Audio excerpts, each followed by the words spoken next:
నమస్తే, welcome to Vidhatha news. 20 ఏళ్ల క్రితం హెచ్ఐవి ఎయిడ్స్ ఓ భయంకర భూతం. ఇప్పుడు చాలా వరకు దాన్ని అధిగమించేశాం. అయితే ప్రపంచవ్యాప్తంగా జరుగుతున్న పరిశోధనలతో పాటు మన తెలుగు రాష్ట్రాలకు చెందిన ఓ డాక్టర్ గారి పాత్ర కూడా ఇందులో ఉంది. గత 23 ఏళ్లుగా ఎక్స్క్లూజివ్గా హెచ్ఐవి ఫిజిషియన్గా సేవలందిస్తున్న ఆయనే doctor Yanamadala Muralikrishna. Covid pandemic టైంలో కూడా ఆయన అందించిన సేవలు వెలకట్టలేనివి. ఇటీవల హైదరాబాద్ వచ్చిన ఆయనతో ఇప్పుడు మాట్లాడదాం. సార్ నమస్కారం. సార్ నమస్తే అండి. సార్ ఎప్పటి నుంచో మీ వాళ్ళకి కలవాలి అనుకుంటుంటే సో ఎటకేలాగా మాకు టైం ఇచ్చారు. సో చాలా సంతోషం. ఫస్ట్ ఆఫ్ ఆల్ దానికి చాలా థ్యాంక్స్. మీరు ఈ మధ్యకాలంలో బుక్ కూడా తీసుకొచ్చినట్టున్నారు కదా సార్. కోవిడ్ ఇంతకుముందు కూడా చాలా రాశారు. సో ఈ అన్ని విషయాలను బట్టి చూస్తే అసలు మీకు ఈ హెచ్ఐవి ఎయిడ్స్ దీని మీదనే మెయిన్గా పని చేయాలి అని ఎందుకు అనిపించింది?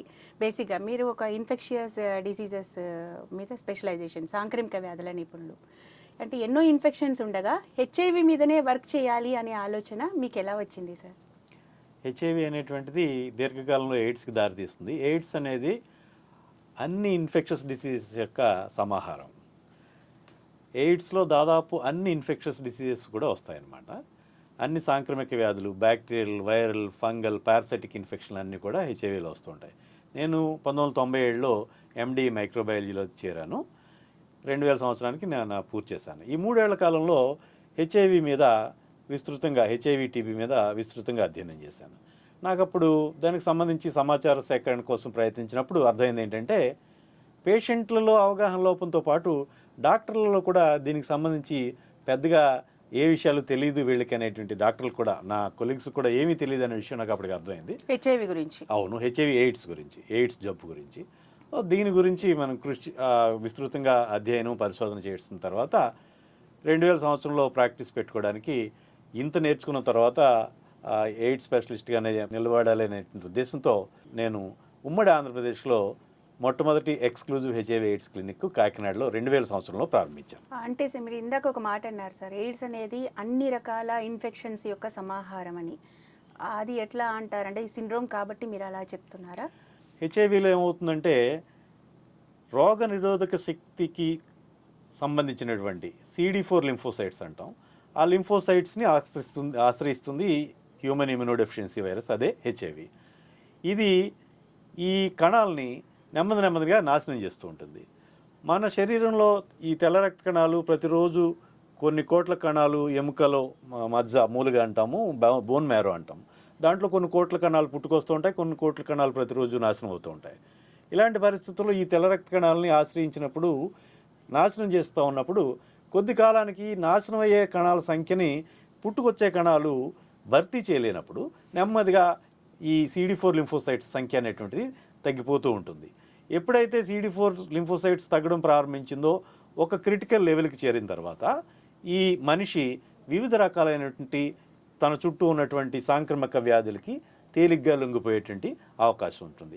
అందువల్ల ఈ వృద్ధిలో ఉన్నటువంటి ఈ పేద దేశాల్లో తమ చుట్టూ అనేక రకాలైనటువంటి సాంక్రమిక వ్యాధులు, మలేరియా కావచ్చు, క్షయవ్యాధి కావచ్చు, న్యూమోనియాలు కావచ్చు, మెదడువాపు కావచ్చు, విరేచనాలు కావచ్చు, ఎంట్రిక్ ఫీవర్స్, టైఫాయిడ్ ఫీవర్స్, ఇట్లాంటి అనేక రకాల చర్మ వ్యాధులు, ఇవన్నీ కూడా ఈ రకాలైనటువంటి ఇన్ఫెక్షస్ డిసీజెస్ అన్నీ కూడా మన చుట్టూ వాతావరణంలో ఉన్నాయి.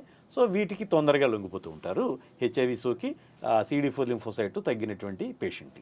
సార్ జనరల్గా ఈ హెచ్ఐవి ఎయిడ్స్ అనేది ఓన్లీ ఒక మిగతా ఇన్ఫెక్షన్స్ అంటే అది ఒక జబ్బు చేసింది, వాళ్ళ అనారోగ్యం పాలయ్యారు, అంతవరకే మనం చూస్తాం. బట్ ఇది మాత్రం ఒక సామాజికమైన, నైతికమైన అనేక రకాల విషయాలు ఇందులో ఇన్వాల్వ్ అయి ఉన్నాయి. సో ఈ క్రమంలో దీన్ని ఎలా చూడాలంటారు? రావడం అంటే హెచ్ఐవి వచ్చిందనగానే ఇంకా ఆ పర్సన్ ఒక బహిష్కరించాల్సిన వ్యక్తి అనే పరిస్థితులు ఒకప్పుడు ఉండేవి. సో ఇప్పుడు కొంతవరకు తగ్గాయి. కానీ అంటే మీరు చూసినప్పుడు మీ ఎక్స్పీరియన్స్లో దీని గురించి మీరు ఎలా చెప్తారు సార్? ఇప్పుడు మనం చెప్పుకుంటే మనుషులందరూ కూడా తమ తప్పుల విషయంలో ప్లేడర్లుగాను, ఎదుటి వాళ్ళ తప్పుల విషయంలో జడ్జిలుగా వ్యవహరిస్తూ ఉంటాం. అట్లానే ప్రతి మనిషికి ఏవో ఒక మంచో చెడో బలహీనతలు ఉంటాయో, కొన్ని లక్షణాలు మంచి ఉంటాయి, 1-6 చెడు లక్షణాలు ప్రతి వాళ్ళలో ఉండొచ్చు. అయితే ప్రతి ఒక్కరు కూడా ఈ హెచ్ఐవి అనేటువంటిది ఈ నైతిక వర్తన లేకపోవడం వల్ల, వాళ్ళ యొక్క తిరుగుబోతనం లేకపోతే అట్లాంటి పేర్లు పెట్టి దానివల్ల ఈ జబ్బు వచ్చింది కాబట్టి వాళ్ళ పట్ల ఒక రకమైన ఏహ్యభావం, ఒక చులకన, ఈ రకమైన జడ్జిమెంటల్ స్వభావంతో ఇట్లాగా ఇది ఒక సామాజికంగా ఒక స్టిగ్మా దీని చుట్టూ అంటుకొని ఉంది. అటువంటి పరిస్థితి కొంత సంస్కారం పెరిగి కొంత బుర్ర వికసించి ఆలోచనలు వికసించి అనేటువంటి ఈ వెస్ట్రన్ సమాజంలో ఆధునిక దేశాల్లో అభివృద్ధి చెందిన దేశాల్లో ఇప్పుడు వాళ్ళకు కూడా వాళ్ళ లోపాలతో పాటు ఒక మనిషిని లోపాలతో పాటు అంగీకరించాల్సిన పద్ధతి అనేటువంటిది ఉంది. కాబట్టి ఇప్పటికిప్పటికే నెమ్మదిగా మన వాళ్ళలో కూడా ఈ విశాల దృక్పథం అలవరుతూ ఉంది. మనుషులు జడ్జిమెంట్లుగా ఉండని పరిస్థితులు రావాలి. అప్పుడు మాత్రమే మనిషిని మాత్రమే మనం వాళ్ళని ఓన్ చేసుకుంటాం. వాళ్ళలో తప్పులు ఎత్తి చూపెట్టి సందర్భం ఉండకూడదని భావన.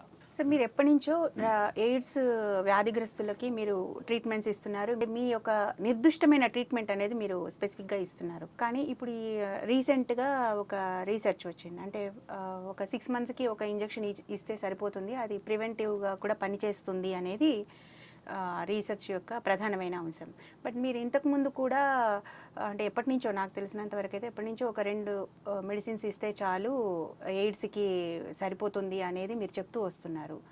అంటే మీరు చెప్పిందే ఇప్పుడు అక్కడ పరిశోధనల్లో ఓకే అయిందా? దాని గురించి కొంచెం చెప్పండి సార్. అంటే నేను చెప్పింది ఏంటంటే 1996 నుంచి ఎయిడ్స్ వ్యాధి చికిత్సలో 3 రకాలైనటువంటి ఔషధాల కాంబినేషన్ వాడడం అనేటువంటిది ప్రామాణిక చికిత్సగా ఉంది. నేను 2000 సంవత్సరంలో నా ప్రాక్టీస్ ప్రారంభించిన నాటి నుంచి ఎక్కువ మంది పేషెంట్లు 90 మంది పైన 198-95 పేషెంట్లలో 2 ఔషధాల కాంబినేషన్ చికిత్సని వాడుతున్నాను. ఈ చికిత్స చక్కగా పనిచేస్తుంది. దీర్ఘకాలం ఈ మందులు వాడుతూ కూడా 2 ఔషధాల కాంబినేషన్ వాడుతూ బాగుంటారు అనేటువంటిది నేను 2004లో ఒక అంతర్జాతీయ సదస్సుకి అబ్స్ట్రాక్ట్ ప్రజెంట్ చేశాను. సో ఇప్పుడు వచ్చింది ఏంటంటే ఒక ఇంజెక్షన్ లెనకాపావిర్ అనేటువంటి ఒక క్యాప్సిడ్ ఇన్హిబిటర్ అంటే కొత్త ఒక మందు, ఒక కొత్త తరగతి. హెచ్ఐవి వృద్ధి చెందేటప్పుడు వేర్వేరు దశల్లో దాన్ని అడ్డుకోవడాన్ని మనం వేర్వేరు క్లాసెస్ కింద చెప్తూ ఉంటాం. ప్రోటేజ్ ఇన్హిబిటార్సు, ఎన్ఆర్టీఐస్, అలాగే ఇంటిగ్రేజ్ ఇన్హిబిటార్సు, ఇప్పుడు కొత్తగా ఈ క్యాప్సిడ్ ఇన్హిబిటార్స్, ఇట్లా రకరకాల మందులు తరగతులు వస్తాయి. ఇందులో ఇప్పుడు కొత్తగా వచ్చినటువంటి ఈ క్యాప్సిడ్ ఇన్హిబిటర్ లెనకాపావిర్ అనేటువంటి ఇంజెక్షన్ని ఒక భర్త పాజిటివ్ ఉండి భార్య నెగిటివ్ ఉన్నటువంటి ఆడవాళ్ళకి వాళ్ళు సంసారం చేస్తున్నప్పుడు కూడా రాకుండా ఉండడానికి ప్రివెంటివ్ థెరపీ కింద ఇప్పుడు వాడుతున్న కొన్ని డ్రగ్స్ 2 మందుల కాంబినేషన్లు వాడుతున్నారు. అవి టెనిఫోవిర్, ఎంటోసిటబిన్ వాడుతున్నారు. దాని స్థానంలో ఈ లెనకాపావిర్ అనేటువంటి ఇంజెక్షన్ 26 వారాలకి 1 చొప్పున, సంవత్సరానికి 2 సార్లు, అంటే 6 నెలలకు 1 చొప్పున ఇంజక్షన్లు ఇచ్చినప్పుడు ఇటీవల పరిశోధనలో తేలింది ఏంటంటే ఈ దక్షిణాఫ్రికాలోను అట్లానే ఉగాండాలోను ఒక 5,000 మంది పైన పేషెంట్ల యొక్క భార్యలకి ఈ ఇంజక్షన్లు ఇచ్చారు.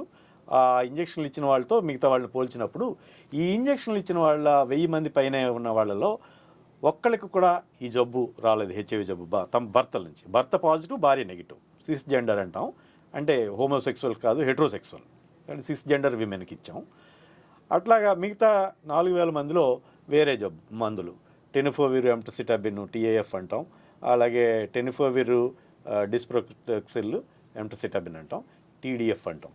ఈ 2 కూడా ఇచ్చినప్పుడు ఈ మొత్తం పోల్చి చూస్తే వాళ్ళలో 35,000 మందికి ఈ హెచ్ఐవి జబ్బు సోకింది భర్త నుంచి భార్యకి. ఈ మందు వాడిన వాళ్ళకి, ఈ లెనకాపావిర్ ఇంజెక్షన్ వాడిన వాళ్ళలో ఏ ఒక్కరికి కూడా 1000 మంది పైబడిన చేసినటువంటి ఈ పేషెంట్లో, ఈ సిస్ జెండర్ విమెన్లో మహిళలకి, నెగిటివ్ మహిళలకి, భర్త పాజిటివ్ అయిన నెగిటివ్ మహిళలకి, భార్యలకి ఎవరికి కూడా రాలేదు. సో ఇది ఒక ల్యాండ్ మార్క్ స్టడీ. ఇప్పుడు రీసెర్చ్లో మనకి వ్యాక్సిన్ గురించి చాలా విస్తృతమైన అధ్యయనాలు, చాలా పెద్ద ఎత్తున అనేక కంపెనీలు, ఈ రోజు మార్కెట్ ఎకానమీ మీకు తెలుసు. ఎవరు ముందుగా వ్యాక్సిన్ తెచ్చుకుంటే వాళ్ళకి మార్కెట్ మొత్తం అంతా ఉంటుంది, $1 బిలియన్ బిజినెస్ అవుతుంది. కాబట్టి చాలా పెద్ద సంస్థలు, ఫార్మా ఇండస్ట్రీస్ అన్ని పనిచేస్తున్నప్పటికీ రీసెర్చ్లో ఈ వ్యాక్సిన్కి సంబంధించి పెద్ద అబ్స్టకిల్స్ ఉండటం వల్ల కనుచూపు మేరలో ఇంజెక్షన్స్, టీకాలు వస్తాయనేటువంటి పరిస్థితి లేదు. కానీ ఈ మందు మాత్రం, టీకా కాదు ఇది, యాంటీ రెట్రోవైరల్ అంటాం. హెచ్ఐవికి మనం చికిత్సలో ఏరిస్తాము, అంటే ముందస్తుగా వాడే మందుగా కాకుండా చికిత్సకి వాడే మందుగా దీన్ని రూపొందించారు.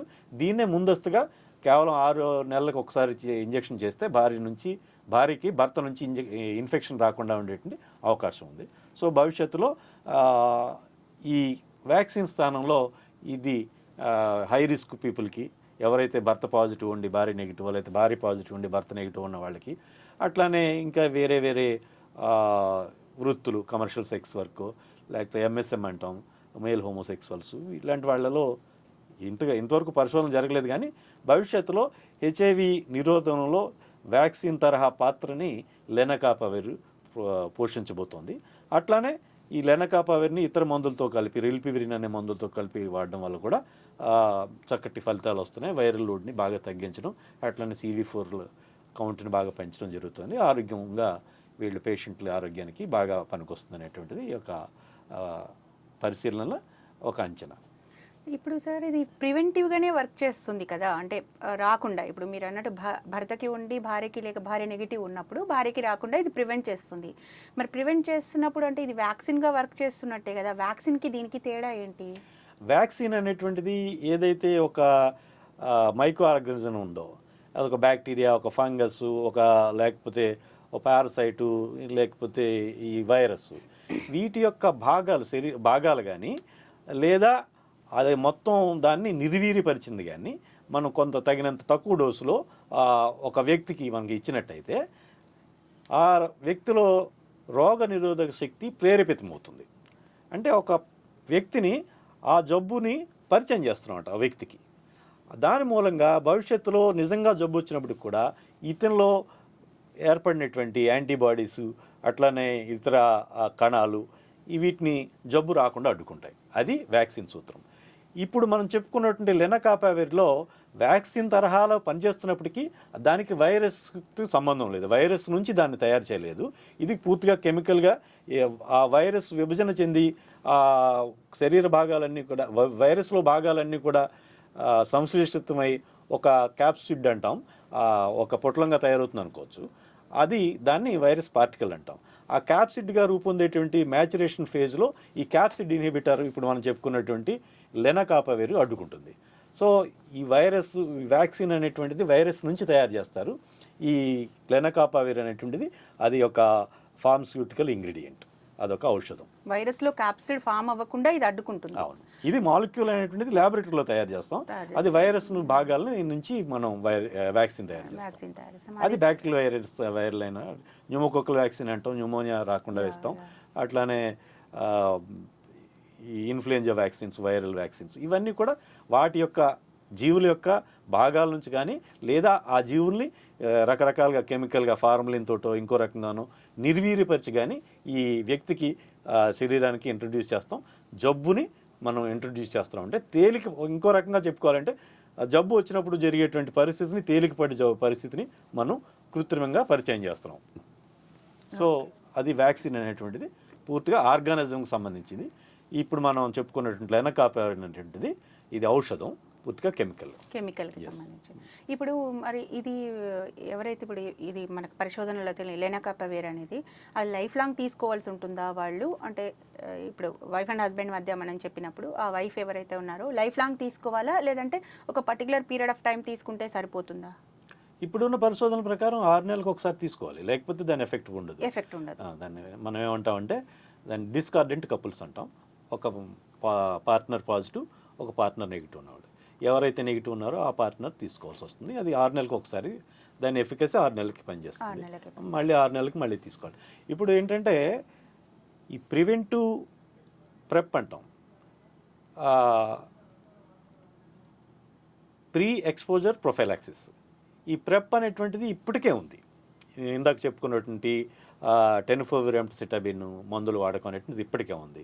ఎవరైతే ఇలాంటి రిస్క్ ఉంటుందో, భర్తకి పాజిటివ్ అయింది 2-3 సార్లు కలిసే అవకాశం, అనేక సమాజాల్లో హెచ్ఐవి అనేటువంటిది ఎక్కువగా ఆఫ్రికా సమాజాల్లోనూ, అట్లానే ఆసియాలో కొన్ని సమాజాల్లో, భారతదేశంతో సహా అనేక సమాజాల్లో ఎక్కువగా ఉంది. ఇవన్నీ కూడా పేద దేశాలు. ఇక్కడ ఎక్కువ లింగ సమానత్వం లేదు. మహిళల పట్ల చిన్నచూపు, వాళ్ళ పట్ల దాష్టీకం అనేటువంటిది ఉంది. సో భార్య నెగిటివ్ అయినప్పటికీ, భర్త పాజిటివ్ అయినప్పటికీ లైంగికంగా దాన్ని దూరంగా ఉండమని చెప్పేటువంటి వీళ్ళ ఎంపవర్మెంట్ లేదు వీళ్ళకి, మహిళలకి. అందువల్ల వీళ్ళకి ఇవ్వడం అనేటువంటిది. అట్లానే కొన్ని సమాజాల్లో స్థిరమైన భర్త కాకుండా 2-3 పార్ట్నర్స్ ఉండటం, అట్లాంటివి ఉంటూ ఉంటాయి. అలాంటి వాళ్ళకి ఈ మందు నిత్యం వాడుకోవడం వల్ల వాళ్ళు హెచ్ఐవికి గురి కాకుండా వీళ్ళని రక్షించేట అవకాశం ఉంది. అయితే నిత్యం వాడుకోవడం అనేటువంటిది అడ్హరెన్స్ లేకపోతే ఏదైనా ఒక డోసు మిస్ అయినా 2 డోసులు మిస్ అయినా దాని ఎఫెక్ట్ అంతవరకే 24 అవర్సే పనిచేస్తుంది మనం చెప్పుకున్నటువంటి ఔషధం. అప్పుడు మళ్ళీ రిస్క్ ఎక్స్పోజ్ అయితే వాళ్ళకి రిస్క్ ఉంటుంది కాబట్టి 6 నెలలకు ఒకసారి అనేటువంటిది అడ్హరెన్స్ సమస్య ఉండదు. వాళ్ళు నిత్యం మర్చిపోకుండా తీసుకోవడం ఇలాంటి ఇబ్బంది ఉండదు కాబట్టి మనం ఇట్లాంటిది దీర్ఘకాలం పనిచేసేటువంటిది ఒక 6 నెలలకి ఇస్తే మళ్ళీ వాళ్ళ పేరు ఎన్యూమరేట్ చేసుకుని మళ్ళీ ఒక సిస్టమ్ ఉన్న దాని ప్రకారం వాళ్ళకి ఫోన్ చేయటం లేకపోతే SMS పంపించడం మళ్ళీ 6 నెలల లోపలనే వాళ్ళు రమ్మని వాళ్ళకి మళ్ళీ ఇంకొక ఇంజెక్షన్ ఇచ్చేటువంటి అవకాశం ఉంటుంది. ఇప్పుడు ఈ ఇంజెక్షన్స్ మనకి ఇండియాకి వచ్చేసాయా సార్, రాబోతాయా, ఎప్పటికల్లా అవైలబుల్ ఉండొచ్చు? ఇది అమెరికాలోని గిలియాడ్ లైఫ్ సైన్సెస్ అనే సంస్థ తయారు చేశారు ఇది. మరి మీకు తెలిసిందే అనేక పేటెంట్ వ్యవహారాలు అనేక ఉంటాయి. సో ఇప్పట్లో అయితే రాకపోవచ్చు, 4-5 ఏళ్లలో ఏమైనా రావచ్చు. ఓకే. ఇప్పుడు మనకి దేనికైనా ఏ వైరల్ అయినా బ్యాక్టీరియల్ అయినా ఇమీడియట్గా ఒక ఇన్ఫెక్షన్ అంటే వ్యాక్సిన్స్ అనేవి తయారు చేయడం అనేది ఎప్పటికప్పుడు పాస్టర్ కాలం నుంచి నడుస్తూనే ఉంది. మనకు ఈవెన్ కోవిడ్ టైంలో కూడా ఇమీడియట్గా ఎమర్జెన్సీలో తయారు చేశాం. బట్ హెచ్ఐవి ఇంతకాలం నుంచి ఇది ఎంతోమంది సఫర్ అవుతున్నారు. బట్ దాంట్లో వ్యాక్సిన్ ఎందుకు ఇప్పటి వరకు సక్సెస్ అవ్వలేదు? హెచ్ఐవి మిగతా వైరస్ల కంటే భిన్నమైందండి. ఒకటి, హెచ్ఐవిలో దానికి బహురూపి. హెచ్ఐవి ఒక్క తరం నుంచి వృద్ధి చెంది 2వ తరానికి వచ్చినప్పుడు దాదాపు 1% మేరకు దాని యొక్క జన్యు స్ట్రక్చర్లో జన్యు నిర్మాణంలో మార్పులు చేసుకోగలదు. అవి మ్యూటేషన్స్ అంటాం. సో ఇంత స్థాయి మ్యూటేషన్స్ అనేటువంటిది ఏ జీవిలోనూ లేవు. ఉదాహరణకి మనిషిలో 2 లక్షల సంవత్సరాల్లో వచ్చేటువంటి జన్యు మార్పులు హెచ్ఐవి 1 సంవత్సరంలోనే సంతరించుకోగలదు. అంత జన్యు మార్పిడి శక్తి గల వైరస్ హెచ్ఐవి. అదొకటి. రెండవ పెద్ద ఆబ్స్టెకల్ ఏంటంటే హెచ్ఐవి అనేటువంటిది ఆర్ఎన్ఏ వైరస్. ఆర్ఎన్ఏ నుంచి రెట్రోవైరస్ రివర్స్ ట్రాన్స్క్రిప్షన్ అంటాం. ఆ రివర్స్ ట్రాన్స్క్రిప్షన్ జరిగి డిఎన్ఏగా మారుతుంది. అంటే మనిషి శరీరంలో చేరిన తర్వాతే దాన్ని మళ్ళీ హ్యూమన్ జీనోమ్లోకి ఇంటిగ్రేట్ అయిపోతుంది. ఆ మనిషి యొక్క తెల్ల రక్త కణాల్లో ఉండేటువంటి జీన్స్లోకి అది ఇంటిగ్రేట్ అయిపోతుంది, అది కలిసిపోతుంది. కలిసిపోయిన తర్వాత infection is permanent. You cannot cut it and take it out. దాని అటువైపుగా ఇప్పుడు క్రిస్పర్ కాస్9 అని జీన్ ఎడిటింగ్ అనేటువంటి పరిశోధనలు జరుగుతున్నాయి. కొన్ని జబ్బులకి ఈ రకంగా సింగిల్ మ్యూటేషన్తో వచ్చేటువంటి జబ్బులకి ఈ క్రిస్పర్ కాస్9 జీన్ ఎడిటింగ్ ద్వారా చికిత్స ఇప్పటికే వచ్చింది.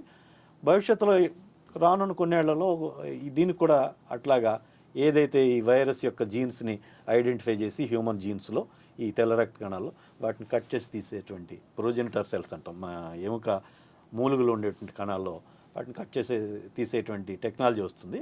అది కూడా కొద్దిపారి సంవత్సరాలు, ఒక 5 సంవత్సరాలు లేదా 10 సంవత్సరాలు పట్టవచ్చు. ఇంకా హోప్ పెట్టుకోవడం డెఫినెట్గా ఉంది. కానీ లెనకాపివర్ అనేది బహుశా ప్రివెన్షన్, హెచ్ఐవి ప్రివెన్షన్ స్ట్రాటజీలో చాలా పెద్ద లీప్, ఒక పెద్ద ముందడుగు, పెద్ద అంగ ఇన్ని ఏళ్ల పరిశోధనల్లో. డెఫినెట్గా సో జనరల్గా పరిశోధనల గురించి మాట్లాడుకుంటున్నాం కాబట్టి మన ఇండియాలో ఈ రీసెర్చ్కి, R&Dకి అంతగా ఎందుకు ముందుకెళ్ళట్లేదు? ఎవరైనా ఏ వెస్ట్రన్ కంట్రీలో, ఏ అమెరికాలోనో లేకపోతే ఏ జపాన్లోనో ఇంకా జర్మనీలోనో ఎక్కడో వాళ్ళు తయారు చేసినవే మనం తీసుకొచ్చి వాడుకోవాల్సిందే తప్పితే మన దగ్గర రీసెర్చ్ ఎందుకు అంతగా ముందుకు వెళ్ళట్లేదు అంటారు? మన దగ్గర మంచి పవర్ఫుల్ మేధావులు ఉన్నారు, మేధావులు ఉన్నప్పటికీ ఇన్ఫ్రాస్ట్రక్చర్ లేకపోవడం అనేది ఒక పెద్ద ఇదండి. చాలా పెద్ద ఎత్తున ఇన్ఫ్రాస్ట్రక్చర్ అది కావాలి. మన దేశంలో లేవు, ఇప్పట్లో కూడా మనం ఇమాజిన్ చేయలేమండి. అది చాలా దురదృష్టకరమైన పరిస్థితి, కానీ తప్పని అంగీకరించాల్సినటువంటి చేదు నిజం అది. మనం ఏదో తయారు చేయగలం, ఏదో చేయగలం, రీసెర్చ్ భవిష్యత్తు బాగుంటుందంటే నేనైతే నాకేమీ హోప్స్ లేవండి. అంటే దానికి ఏమైనా గవర్నమెంట్ పరంగా ఏమైనా చేయాలి అని మీకేమన్నా మీ ఐడియాస్ అట్లా ఏమన్నా ఉన్నాయా? గవర్నమెంట్ పరంగా అవి చేసేటువంటిది చాలా తక్కువ కంట్రిబ్యూషన్ అండి. వాట్ ఎవర్ రీసెర్చ్, అది జరిగేటువంటి పరిశోధనలన్నీ కూడా ఈ ఫార్మా ఇండస్ట్రీ, వ్యాక్సిన్ ఇండస్ట్రీలు ఇవన్నీ కూడా అవి పెద్ద పెద్ద ఇండస్ట్రీస్. అవన్నీ ఈ అబాటో లేకపోతే ఫైజరో, వియాట్రిస్తో ఇట్లాంటి సంస్థలన్నీ చాలా పెద్ద పెద్దవి. గిలియాడ్ లైఫ్ సైన్సెస్, సెనోఫీ, ఇవన్నీ చాలా పెద్ద పెద్దవి, చాలా $1 బిలియన్ సంస్థలు అవన్నీ. అవి కేవలం ఈ రీసెర్చ్ మీదే పనిచేస్తూ ఉంటాయి, ఇంకా వాటికి ఏ పనులు ఉండవు. అన్ని $1 బిలియన్ గవర్నమెంట్స్ ఖర్చు పెట్టడం అనేది అసాధ్యం. సో కాబట్టి అది మన దగ్గర సాధ్యం. మన దేశంలో అంత పెద్ద సంస్థలు లేవు, అంత మార్కెట్ కూడా లేదు మనకి. ఓకే. అంటే దానికి అంటే లూప్ హోల్ ఎక్కడ ఉందని మీరు అనుకుంటున్నారు సార్? లూప్ హోల్ ఏం కాదండి, మన పరిమితులు మనకున్నాయి అంతే. మనకి హ్యూమన్ రిసోర్సెస్ తప్ప మిగతా రిసోర్సెస్ లేవు. మనం అదే అక్కడికి వెళ్ళి పని చేసుకోవడం తప్ప మనం ఇక్కడ చేసేటువంటి అవకాశం దాదాపుగా లేవనే చెప్పాలి. సార్ కోవిడ్ టైంలో సార్ మీరు చాలా వర్క్ చేశారు. ఫేస్బుక్ ఆన్లైన్లో కానీ ఆఫ్లైన్లో కానీ చాలా రకాలుగా మీరు ఒక యాజ్ ఏ డాక్టర్గా చాలా హెల్ప్ చేశారు చాలామందికి. అంటే ఆ టైంలో మీరు చూసిన సంక్షోభం, అందరూ ఎదుర్కొన్న విషయాలు, మీరు చేసిన వర్క్ దాని గురించి కొంచెం చెప్తారా సార్? నేను ఎండి మైక్రోబయాలజీ చేసి మైక్రోబయాలజిస్ట్గా నాకు ఈ బ్యాక్టీరియా వైరస్ల గురించి క్షుణ్ణమైనటువంటి అవగాహన ఉంది. దాంతో ఈ వైరల్ జబ్బు, ఈ కరోనా వైరస్ జబ్బు బయటపడిన తర్వాత 2020 మార్చి నుంచి నేను చాలా పెద్ద ఎత్తున సోషల్ మీడియాలో, ప్రత్యేకించి నా ఫేస్బుక్ పేజీలో బాగా రాస్తూ ఉన్నాను. దీనికి సంబంధించి ఏ విధమైనటువంటి హైప్ చేయకుండా, ఏది దాచకుండా ఉన్నది ఉన్నట్టుగా, ఇప్పుడు ప్రజలకి ఏంటంటే ఎంపవర్ పీపుల్ విత్ నాలెడ్జ్, వాళ్ళకి ఉన్న విషయాలు ఉన్నట్టు చెప్పాలి. ఈ దాంట్లో భయపెట్టక్కర్లేదు, అట్లా అని చెప్పేసి పూర్తి భరోసా ఇవ్వక్కర్లేదు. ఆ రకంగా ఈ జబ్బుకు సంబంధించి పూర్వపరాలు ప్రతిదీ మనకి చెప్తూనే ఉన్నాను. కోవిడ్ 2వ వేవ్లో ఈ డెల్టా వేవ్, ఆ డెల్టా వేవ్లో విపరీతమైనటువంటి ప్యాథోజెనిసిటీ, దీని యొక్క తీవ్రత ఎక్కువైపోయి, కరోనా వైరస్ తీవ్రత ఎక్కువైపోయి చాలామంది చనిపోయారు. అయితే కరోనా వైరస్ కోవిడ్ ఫస్ట్ వేవ్లో ఆ డెత్స్కి సంబంధించిన ఆ పోస్ట్ మార్టం వాటిలో అనేక విషయాలు మనకు తెలుసు. ఒకటి, 1/3 ఆఫ్ పేషెంట్స్ పోస్ట్ మార్టంలో తేలింది ఏంటంటే ఊపిరితిత్తుల రక్తనాళాలలో వాళ్ళకి రక్తం గడ్డగట్టింది అనేటువంటి తేలింది. అటువంటి పరిస్థితుల్లో మనకు చూసినట్టయితే హాస్పిటల్లో చేరినప్పుడు హాస్పిటల్ ట్రీట్మెంట్ ప్రోటోకాల్స్ చూసుకుంటే హైయర్ యాంటీబయాటిక్స్ చాలామందికి వాడాం.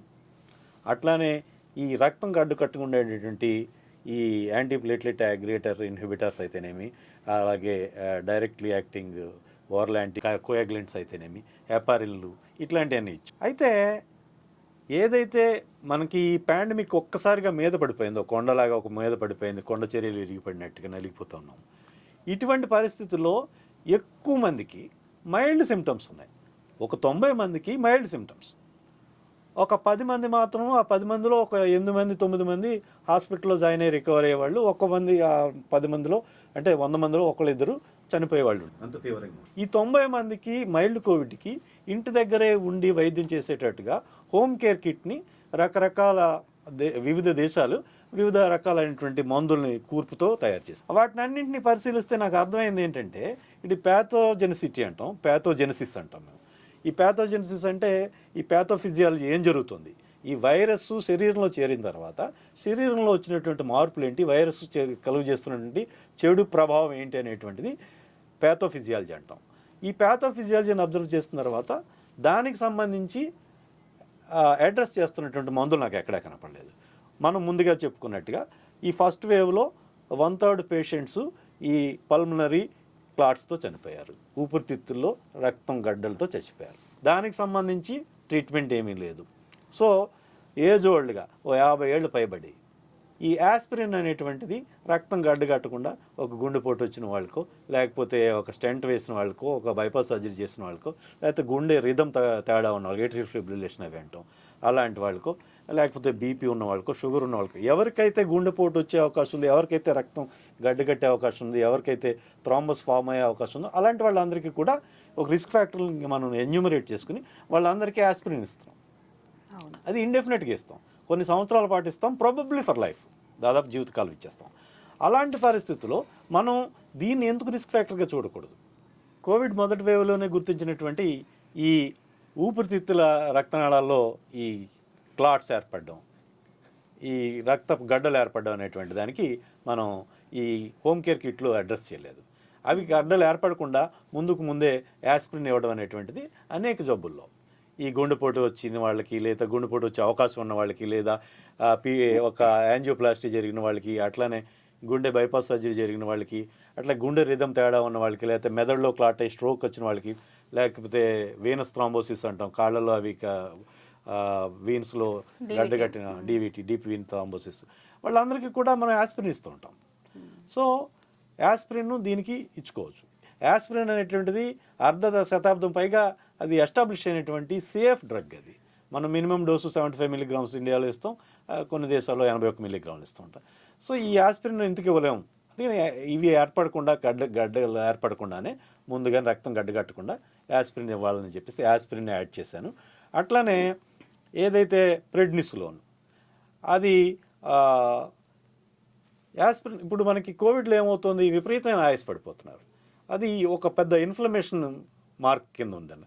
ఆ ఇన్ఫ్లమేషన్ తగ్గించడానికి మనకు ఆస్తమా ఉంది, విపరీతమైన ఆయాసంలో స్టెరాయిడ్ వాడకం అనేటువంటిది చాలా కామన్.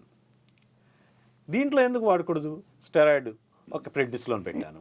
అట్లానే ఏదైతే ఊపిరితిత్తు యొక్క కణజాలం ఉందో ఈ వైరస్ మూలంగా డ్యామేజ్ అవునప్పుడు మనం నిత్యం తీసుకునేటువంటి నిరంతరం తీసుకునేటువంటి గాలిలో ఉండేటువంటి బ్యాక్టీరియా దానికి ఇన్ఫెక్షన్ కలగజేస్తుంది. కాబట్టి ఎజిత్రోమైసిన్, ఈ యాస్పిరిన్, ప్రెడ్నిసోలోన్, ఎజిత్రోమైసిన్ కాంబినేషన్తో హోమ్ కేర్ కిట్ రూపొందించాను. ఎవరైతే 180 మంది 90 మంది తేలికపాటి కోవిడ్ బారిన పడి లేదా కరోనా వైరస్ ఇన్ఫెక్షన్ బారిన పడి ఇంటి దగ్గరే వైద్యం తీసుకోవడానికి ఇది చేసుకుంటారు. ఈ ప్యాథోఫిజియాలజీ ఈ మూడింటిని అడ్రస్ చేస్తూ ఏదైతే నేనేమన్నానంటే ఐసిఐ ఇన్ఫ్లమేషను దానికోసం ప్రెడ్నిసోలోన్ ఇచ్చాను, కోయాగులేషను దానికోసం యాస్పిరిన్ ఇచ్చాను, బ్యాక్టీరియల్ ఇన్ఫెక్షన్ దానికోసం ఎజిత్రోమైసిన్ ఇచ్చాను. ఇది జనానికి బాగా అర్థమయ్యేటట్టుగా చెప్పి ఫేస్బుక్లో నేను పోస్టులు పెట్టి వీడియోలు చేయడం మూలంగా దాదాపు తెలుగు రాష్ట్రాల్లో అత్యధికంగా ప్రజలు రీచ్ అయినటువంటి ప్రోటోకాల్ ఇది. ఎక్కువ మంది మా ఒక ఈ వృత్తిపరంగా దీంట్లో నిపుణులైన నా మాటలు ఎక్కువ మంది రీచ్ అయ్యి దాదాపు 8 నెలల్లో కేవలం నా వాళ్ళ మీదే 18,000 షేర్లు అయింది. ఇంకా మిగతా వాట్సాప్ షేర్లు, మిగతా వాళ్ళు కాపీ పేస్టులు చేసుకునే షేర్లు లెక్కలేదు. సో ఆ రకంగా వృత్తిపరంగా ఈ ఒక్క మనిషి ఎంత చేయొచ్చు అంటే ఇంత చేయొచ్చు అనేటువంటిది ప్రభుత్వ వ్యవస్థలతో పోటీపడో లేకపోతే ఇతర మీడియాతో పోటీపడో నేను చేశానేమో. నా రాతలు ఇంత బాగా చేరని జనానికి వాళ్ళు భరోసాగా ఉన్నారు. నిజానికి ఎక్కువ సందర్భాల్లో ఈ భయాందోళన వల్ల ఇమ్యూనిటీ తగ్గిపోతుంది. ఆ భయాందోళన వల్లే ఈ చావుకు దగ్గర అవుతూ ఉంటారు. ఈ రకమైన ఒక భరోసా ఇవ్వడం వల్ల కూడా నేను వేలాది మంది లక్షలాది మందికి భరోసా నింపాను. చాలా వేల మంది ప్రాణాలను నిలిపి ఉంటానని నేను భావిస్తూ ఉంటాను. చాలామంది పేషెంట్లో లేకపోతే తెలిసిన వాళ్ళు చెప్తూ ఉంటారు, మా వాళ్ళు ఇది సీరియస్ అయినప్పటికీ ఇలా చేస్తారు. నిజానికి మా అమ్మగారు 71 సంవత్సరం వయసు ఆవిడకి హార్ట్కి సంబంధించి ఒక ప్రాబ్లం ఉంది. అయినప్పటికీ కూడా సివియర్ కోవిడ్ వచ్చింది ఆవిడకి 89%కి ఆక్సిజన్ సాచురేషన్ పడిపోయింది. అయినప్పటికీ నేను చెప్పినటువంటి ఇంకా మిగతా ప్రోనింగ్ అంటాం, బోర్లా పడుకోవటం మూలంగా మన ఊపిరితిత్తులో వెనక వైపున ఉండేటువంటి కొంత భాగం రిజర్వ్గా ఉంటుంది. అది మామూలుగా ఊపిరితిత్తు తీసుకున్నప్పుడు ఉన్నప్పుడు పనిచేయదు. అది ఆ బోర్లా పడుకుని ఊపిరి తీయటం ప్రోనింగ్ అంటూ ఉంటాం. దాంట్లో ఆ వెనక ఉన్నటువంటి ఆ రిజర్వ్లో ఉన్నటువంటి ఊపిరితిత్తు భాగాన్ని మనం ఉపయోగించుకుని ఉపయోగంలో పెట్టుకుని చేసుకుంటాం. అది కూడా నేను బొమ్మలు వేసి మా ఫేస్బుక్ పేజ్లో బాగా చెప్పాను ప్రోనింగ్ గురించి. అట్లానే ఈ యాస్పిరిన్, ప్రెడ్నిసోలోన్, ఎజిత్రోమైసిన్ గురించి. ఈ మా అమ్మగారికి కేవలం ఈ వైద్యంతో ఏ విధమైనటువంటి ఆక్సిజన్ సప్లిమెంటేషన్ కూడా ఇవ్వకుండానే ఈ వైద్యంతో ఈ బోర్లా పడుకుని ఆవిడ 89కి పడిపోయినప్పటికి కూడా 71 ఏళ్ల కొంచెం గుండెకి సంబంధించిన సమస్య ఉన్నప్పటికీ కూడా ఆవిడ పూర్తిగా మామూలుగా రికవర్ అయ్యారు. సో ఆ రకంగా ఈ పేషెంట్లకి ఈ కోవిడ్ టైంలో నాకున్న వృత్తిని, నాకున్న నైపుణ్యాన్ని, నాకున్న అవగాహనని నేను ప్రజలతో పంచుకుని ఈ సోషల్ మీడియా అద్భుతమైనటువంటి సపోర్ట్ చేసింది. ఒకళ్ళనొకళ్ళు అందరికీ పంచుకొని వాళ్ళందరికీ బాగుపడడానికి, వాళ్ళ ఆరోగ్యానికి నేను ప్రోధి చేశానని భావిస్తున్నాను. ఇప్పుడు సార్ ఈ కోవిడ్ వచ్చి వెళ్ళిన తర్వాత వ్యాక్సినేషన్ అయిపోవడము, కోవిడ్ మళ్ళీ వచ్చి ఈ 3 వేవ్స్ అయిపోయిన తర్వాత చాలామంది హార్ట్ అటాక్స్తో చనిపోతున్నారు. అంటే చాలా చిన్న వయసులోనే. ఈవెన్ స్కూల్ పిల్లలు కూడా హార్ట్ అటాక్తో చనిపోయిన వార్తలు వచ్చాయి.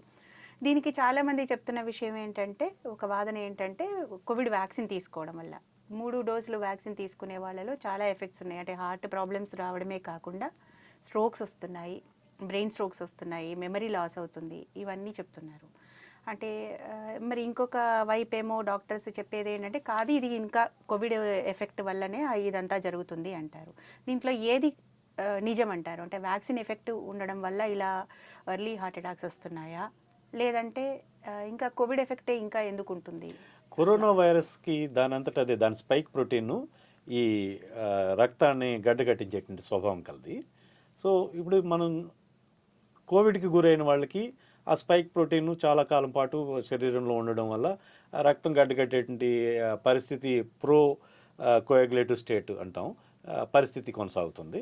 అట్లానే ఇన్ఫ్లమేషన్, ఒక వాపు, ఏదైతే రక్తనాళాల్లో కూడా వాపు వచ్చి నేర అయిపోవడం, అక్కడ ఏదైనా చిన్న క్లాట్ ఏర్పడి దాని మీద ఇంకా క్లాట్ కొద్దిగా నెమ్మదిగా లేయర్స్ ఫార్మ్ అయ్యి ఆ రక్తనాళాలను కుంచింపజేయటం, ఆ దాని యొక్క లూమెన్ తగ్గించడం మూలంగా ఆ గుండెపోట్లు అవి వచ్చినాయి.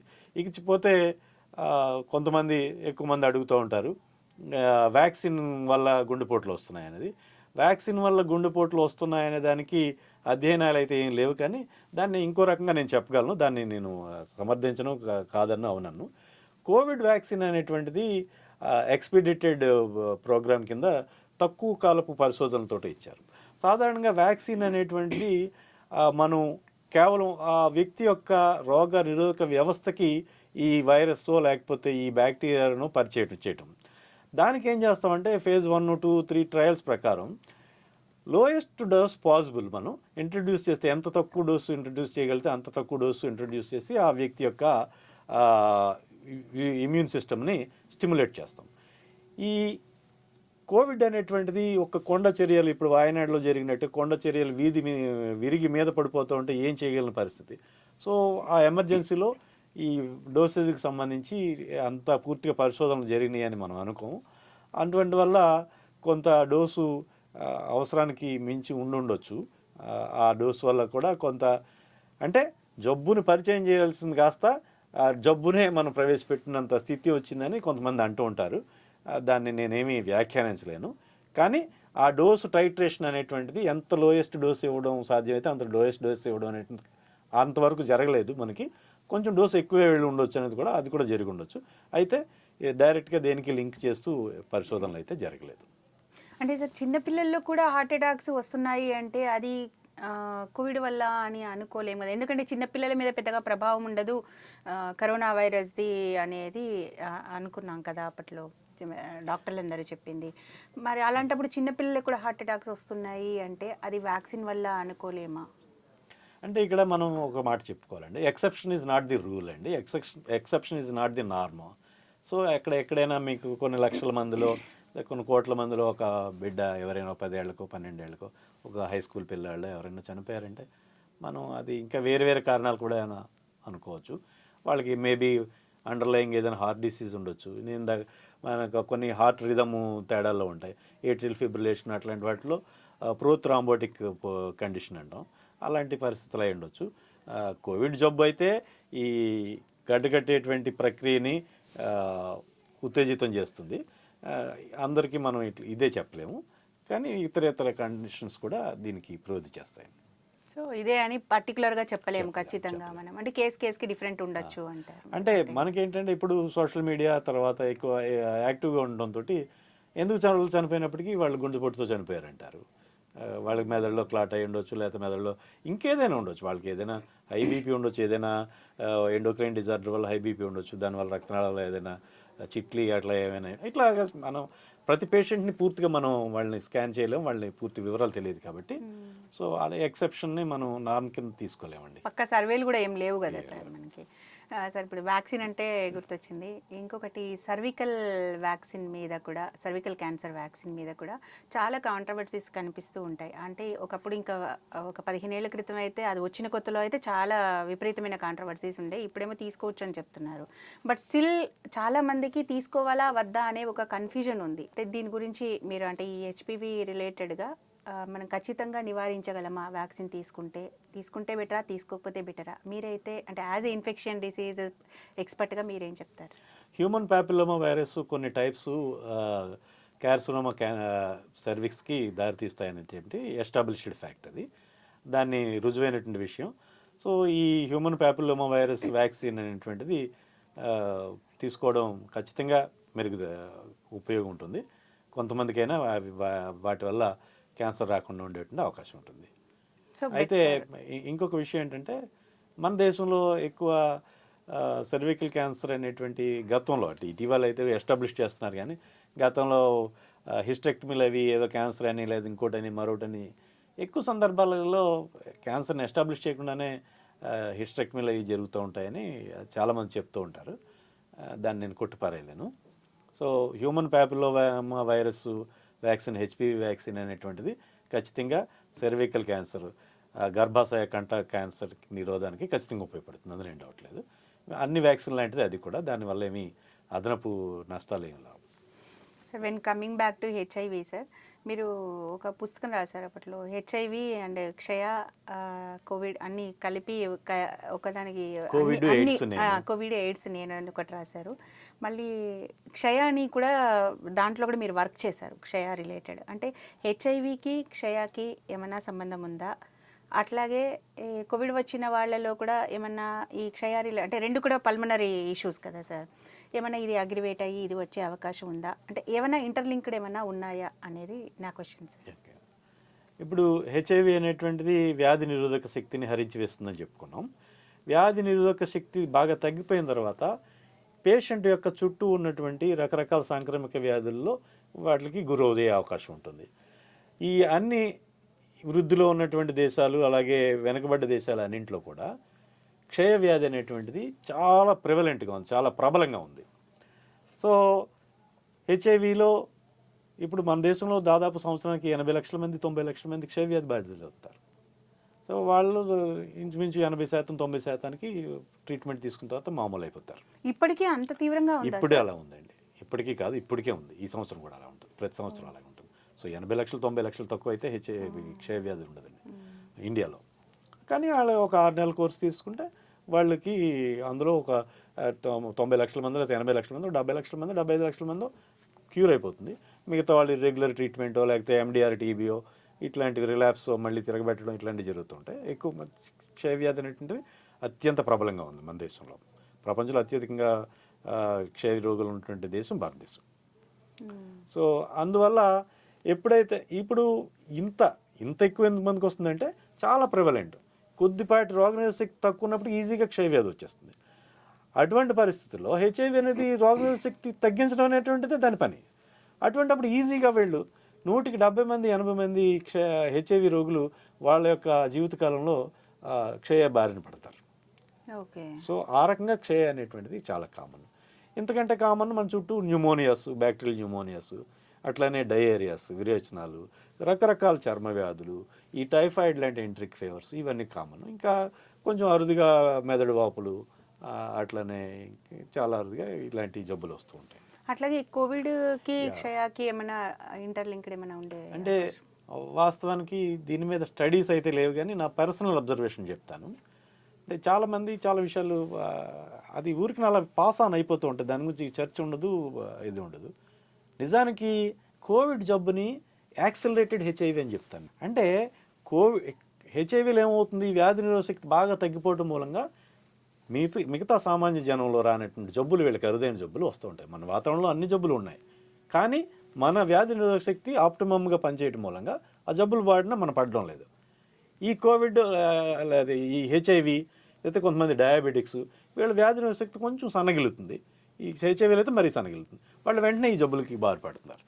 అట్లానే వృద్ధాప్యం, అట్లానే ఈ పోషకాహార లోపం, ఇలాంటి వాటి వల్ల వస్తూ ఉంటాయి.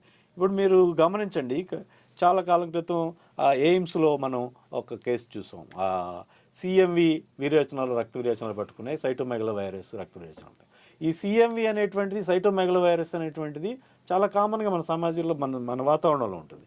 అయితే చాలా అరుదైన జబ్బులు వస్తాయి, అరుదుగా మాత్రమే అది జబ్బుని కలగజేస్తుంది. ట్రాన్స్ప్లాంట్ రెసిపియెంట్స్, ఈ డయాలసిస్ పేషెంట్స్, హెచ్ఐవి పేషెంట్స్లో కూడా సిఎంవి అనేటువంటిది చాలా అరుదుగా వస్తుంది. నా 23 ఏళ్ల ప్రాక్టీస్లో నేను సిఎంవి డయేరియాలు అయితేనేమి, సిఎంవి మెనింజైటిస్లు అయితేనేమి మహా అయితే ఇప్పటికీ ఒక 30 మంది పేషెంట్లు చూసి. కానీ మనం అక్కడ చూసినట్టయితే ఆ ఢిల్లీ ఎయిమ్స్ వాళ్ళు, గంగారాం హాస్పిటల్ అనుకుంటా, వాళ్ళు చెప్పారు ఒకసారిగా 5గురిలో గుర్తించారు సిఎంవి డయేరియా బ్లీడింగ్ ఏదో అవుతుందని చెప్పేసి. సో అది అసాధ్యం, అది మామూలుగా. ఖచ్చితంగా ఈ కరోనా వైరస్ కోవిడ్ అనేటువంటిది ఈ ఇమ్యూనిటీని కూడా విపరీతంగా దెబ్బతీస్తుంది. కానీ ఈ విషయం ఎవరు ఇంతవరకు చర్చించలేదు. అక్కడికి వస్తే కోవిడ్ తర్వాత టీబీ కేసులు జనరల్ పబ్లిక్లో పెరిగినాయి. ఇది నేనైతే ఖచ్చితంగా కోవిడ్ అనేటువంటిది ఇమ్యూనిటీని బాగా దెబ్బతీసిందని పూర్తిగా నమ్ముతున్నాను. అట్లానే కోవిడ్ తర్వాత ఇప్పుడు చూడండి హెచ్ఐవిలో కూడా హెచ్ఐవి-2 అని ఉంటుంది, చాలా తేలికైన జబ్బు. నా దగ్గర అయితే హెచ్ఐవి-2తో ఉన్న పేషెంట్లు 30 ఏళ్ళు దాటిన వాళ్ళు, పుట్టుకతో హెచ్ఐవి-2 వచ్చి 30 ఏళ్ళు దాటిన వాళ్ళు 4 పేషెంట్లు ఉన్నారు. హెచ్ఐవి-2 వచ్చిన వాళ్ళు చాలా చక్కగా బలంగా బలాఢ్యంగా మామూలుగా ఉంటూ ఉంటారు. సో హెచ్ఐవి-2లో కూడా టీబీ జబ్బు అంటే హెచ్ఐవి-1లో టీబీ జబ్బు చాలా కామన్గా వస్తుంది. హెచ్ఐవి-2లో చాలా మందికి లక్షణాలు కనపడకుండా దశాబ్దాల పాటు మామూలుగానే బతికేస్తుంటారు. We cannot identify them also. ఎప్పుడైనా సిక్ మనిషిగా కూడా ఎప్పుడు కనిపించడు. నేనైతే ఈ కోవిడ్ తర్వాత హెచ్ఐవి-2 పేషెంట్లు పెరిగారు నాకు. అంతకుముందు హెచ్ఐవి-2 చాలా తక్కువ, 200-300 మంది హెచ్ఐవి-1 ఉంటే ఒక్కరికి హెచ్ఐవి-2 ఉంటుంది. మనకి హ్యూమన్స్లో ఎట్లా అయితే తెల్లవాళ్ళు, బ్లాక్స్, అట్లానే కలర్ పీపుల్ లాగా ఉంటారో హెచ్ఐవిలో కూడా 2 రకాలు ఉంటాయి, హెచ్ఐవి-1, హెచ్ఐవి-2. హెచ్ఐవి-1 అనేటువంటిది ఒక 200 మంది ఉంటే ఒక్క పేషెంట్ హెచ్ఐవి-2 ఉంటుంది. గడిచిన 4-5 ఏళ్ళుగా నేను హెచ్ఐవి-2 కేసులు కొత్తగా చూడలేదు. కానీ ఈ 2 సంవత్సరాల నుంచి, అంతకుముందు 4-5 ఏళ్ళు చూడలేదు, 2 సంవత్సరాల నుంచి హెచ్ఐవి-2 పేషెంట్లు కూడా టీబీ జబ్బుతో కొత్తగా నా దగ్గర చేరుతున్నారు, నా దగ్గరికి వస్తున్నారు. That is due to covid అంటారా? Yeah, definitely. నేనైతే కోవిడ్ వల్ల అయి ఉంటుంది, డబుల్ ఇంపాక్ట్. కోవిడ్ వాళ్ళకి ఆల్రెడీ హెచ్ఐవి ఉంది. హెచ్ఐవి-2 అనేటువంటిది బలహీనమైనటువంటి వైరస్ అయినప్పటికీ దానికి ఇంకొక అదనపు కోవిడ్ చేరిందని నేను అనుకుంటున్నాను. ఇవన్నీ కూడా అంటే మనకేంటంటే ఎప్పుడు చచ్చిన పామును చంపడమే. అన్ని రీసెర్చ్లు ఎక్కడెక్కడో జరిగిపోతే దాన్నే మళ్ళీ తిరిగి రాసేస్తూ ఉంటాం మనం. అదే రీసెర్చ్ మనకి. ఇట్లాగా ఒక విషయాన్ని కనీసం ఉన్నది ఇది ఏంటి అనేది చూద్దాం అనేటువంటి ఆలోచన కూడా మనకు చాలా తక్కువ. మ్యూకర్మైకోసిస్, బ్లాక్ ఫంగస్ అని చెప్పాం కోవిడ్ లో. అది కూడా మ్యూకర్మైకోసిస్ అనేది చాలా అరుదైన విషయం. అది కేవలం మనం చెప్పుకున్నటువంటి ఈ లుకేమియా పేషెంట్లకి, లేకపోతే ట్రాన్స్ప్లాంట్ పేషెంట్లకి, లేకపోతే హెచ్ఐవి పేషెంట్లకి, ఎవరిలో అయితే వ్యాధి నిరోధక శక్తి బాగా తగ్గిపోతుందో వాళ్ళలో మాత్రం వస్తుంది. ఈ సిఎంవి డయేరియాలు, సిఎంవి బ్లీడింగ్, అదే రెక్టల్ ఇన్ఫెక్షను, లేకపోతే ఈ మ్యూకర్మైకోసిస్, బ్లాక్ ఫంగస్ ఇన్ఫెక్షన్లు ఈ కోవిడ్లో వచ్చినాయి అంటే డెఫినెట్గా ఎలిమెంట్ ఉంది అక్కడ. ఏదైతే రోగనిరోధక శక్తి తీవ్రంగా దెబ్బతినిపోయింది అక్కడ. అట్లాగే టీవీ కేసులు కూడా బాగా పెరిగినాయి నేను అనుకుంటున్నాను. నా ప్రాక్టీస్లో అయితే నేను చూస్తున్నాను. ఇప్పుడు మీ అబ్జర్వేషన్ ఇన్నేళ్ళుగా, దాదాపు 2 దశాబ్దాలుగా మీరు ఇదే పనిలో ఉన్నారు. మీరు అంటే మీరు అబ్జర్వ్ చేసినంత వరకు మీ ఎక్స్పీరియన్స్లో చూస్తే కనుక ఈ హెచ్ఐవి ఎయిడ్స్ కానీ, మొన్న వచ్చిన కోవిడ్ కానీ, ఇవి ఎప్పటికీ ఇంకా మన మానవ సమాజంలో ఉండిపోతాయని అంటారా? వాటిని పూర్తిగా ఇరాడికేట్ చేయగలమని అంటారా? అంటే హెచ్ఐవి అనేటువంటిది మానవుల యొక్క బేసిక్ ఇన్స్టింక్ట్స్లో ఒకటైనటువంటి లైంగికత మూలంగా వ్యాప్తి చెందుతుంది కాబట్టి దాన్ని ఎరాడికేట్ చేయడం అనేది వ్యాక్సిన్ లాంటిది ఏదైనా వస్తే తప్ప మనం అసాధ్యం. అది ఈ పోలియోలాగా లేకపోతే ఈ మసూచిలాగా దీన్ని ఎరాడికేట్ చేయడం అసాధ్యం. ఇకపోతే ఈ కరోనా వైరస్, కోవిడ్ అనేటువంటిది, కరోనా వైరస్ కూడా మనకి ఎప్పటికీ పోదు. అది ఒకసారి సమాజంలోకి వచ్చిన తర్వాత కరోనా వైరస్ గతంలో ఉన్నదే, కాకపోతే గెయిన్ ఆఫ్ ఫంక్షన్ అంటాం.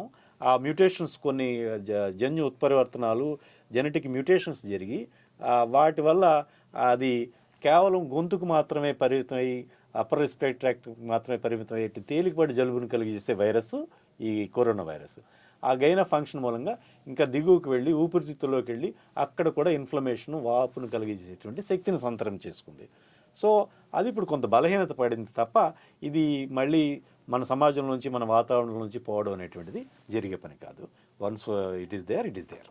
ఇంకా అంతే ఉంటే వాటితో మనం సహజీవనం చేయాల్సిందే. సరే, ఇప్పుడు ఇవి 2 కూడా ఇందాక కూడా నేను అడగపోయాను, ఈ 2 కూడా ఇమ్యూనిటీని దెబ్బతీసే ఇన్ఫెక్షన్. నా అబ్జర్వేషన్ ఎవరు దాని గురించి మాట్లాడలేదు. ఇప్పుడు మ్యూకర్మైకోసిస్, బ్లాక్ ఫంగస్ వచ్చినా మాట్లాడలేదు, గంగారం హాస్పిటల్లో వాళ్ళు ఇవి చెప్పినా మాట్లాడలేదు. అసలు ఎందుకు వచ్చింది అన్నది ఎవరు మాట్లాడలేదు. డెఫినెట్గా there is an element that severely affects human immunity అనేటువంటిది మాట్లాడలేదు. That is the thing. అంటే ఒక రకంగా చెప్పాలంటే ఇది ఇమ్యూనిటీ తగ్గడం వల్ల ఈ ఇన్ఫెక్షన్కి గురవుతున్నారు, అట్ ద సేమ్ టైం ఆ ఇన్ఫెక్షన్ రావడం వల్ల ఇమ్యూనిటీ బలహీనపడుతుంది. అట్లా అంతే కదా సార్, వైస్ వర్సాగా అవుతుంది. ఇమ్యూనిటీ తగ్గడం అనే కాదండి, మామూలు హెల్దీ పీపుల్ కూడా వస్తాయి కదా. హెచ్ఐవి అయినా హెల్దీ పీపుల్ రావచ్చు, కరోనా వైరస్ కూడా హెల్దీ పీపుల్కి సంక్రమిస్తుందండి. ఆఫ్ కోర్స్ హెచ్ఐవి అంటే అది ఓకే, దాని వేరియస్ ట్రాన్స్మిషన్ ఆఫ్ మోడ్ అనేది డిఫరెంట్ యాంగిల్స్లో ఉంది. బట్ కోవిడ్ అయితే మాత్రం నార్మల్గానే మనం వాతావరణం ద్వారా వచ్చేదే కదా సార్. అంటే ఆ లెక్కను చూస్తే ఇప్పుడు జనరల్గా మనం జలుబు, ఎనీ రెస్పిరేటరీ ఇన్ఫెక్షన్స్ ఏవైనా సరే, ఇమ్యూనిటీ ఎప్పుడైతే బలహీనపడుతుందో అప్పుడు ఆ ఇన్ఫెక్షన్ అనేది మనకు అటాక్ అవ్వడం కానీ, అది అది పూర్తిగా ఇంటెన్సిఫై అవ్వడం ఇమ్యూనిటీ కానీ ఉంటుంది తగ్గడం కదా. వల్ల అని చెప్పలేమండి. అట్లా అది ఆరోగ్యవంతుల వాళ్ళకి కూడా ఎక్స్పోజర్ తగినంత ఎక్స్పోజర్ ఎక్కువసేపు ఎక్స్పోజర్ ఉంటే వస్తుంది. అంటే సిమ్టమ్స్ లో తేడాలు ఉంటాయి కదా సార్, సిమ్టమ్స్ లో తేడా ఉంటాయండి. దాని సివియారిటీలో తేడా ఉంటుంది డెఫినెట్గా కదా. ఉంటుంది. అంటే అక్కడ ఇమ్యూనిటీ ప్లేస్ కీ రోల్ కదా. అలా అని పూర్తిగా చెప్పలేమండి. Immunity has definite key role, but immunity నార్మల్గా ఉన్న వాళ్ళలో కూడా ఈ దాని సిమ్టమ్స్ సివియర్గానే ఉండొచ్చు. ఎస్. ఓ, అంటే ఇమ్యూనిటీకి దానికి సంబంధం ఇది రెస్పాన్స్ అండి, human immune system response, virus, ఈ రెండింటికి మధ్య ఫైట్లో ఏది పై చేయనేటువంటిది. ఇప్పుడు హ్యూమన్ ఇమ్యూన్ సిస్టమ్ ఎక్కువ రెస్పాండ్ అయింది అనుకోండి, అది సెల్ఫ్ డెఫిమేటరీ, వాటికి సొంతగా హాని జరుగుతుంది. ఆస్మాలో జరిగేది అదే, ఇమ్యూనిటీ ఎక్కువగా స్పందిస్తుంది, హైపర్ సెన్సిటివ్. సో అట్లాగా ఇమ్యూనిటీ అనేటువంటిది నార్మల్గా చేయాలి. సో ఇన్ఫ్లమేషన్ కానీ ఇమ్యూనిటీ కానీ ఇవన్నీ కూడా ఒక ఆప్టిమమ్ లెవెల్లో ఫైట్ చేస్తుంది. అంతకంటే ఎక్కువైతే ఇబ్బంది హోస్ట్కి, అదే మనిషికి, తక్కువైనా కూడా ఇబ్బంది అంటే వైరస్ విజృంభిస్తుంది. బ్యాలెన్స్డ్గా ఉండాలి. అంటే యాక్చువల్లీ నా పాయింట్ ఏంటంటే వెన్ మన ఇమ్యూనిటీని కనుక జాగ్రత్తగా కాపాడుకోగలిగితే కొంతవరకు ఈ కోవిడ్ లాంటి ఇన్ఫెక్షన్స్ బారిన పడకుండా ఏమైనా మనము జాగ్రత్త పడచ్చా? డెఫినెట్గా ఇమ్యూనిటీ వల్ల బాగా ఉపయోగపడుతుంది. అలా అని చెప్పేసి పూర్తిగా మన ఇమ్యూన్ సిస్టమ్ దాన్ని అదుపు చేస్తుంది అంటే exposure. After all it is air Born disease, గాలి ద్వారా వ్యాప్తి చెందుతుంది. మనం we ought to take it. అది ఇప్పుడు సపోజ్ అది యాసిడ్ అండి, అది మన చర్మం మీద పడింది, అది మన చర్మం ఎంతవరకు తట్టుకుంటుంది అనేది అది లెక్క. అది ఎంత తక్కువ డోసులో పడింది, లేకపోతే ఎంత పల్చగా ఉంది, ఇలాంటి అన్ని ఫ్యాక్టర్స్ ఉంటాయి.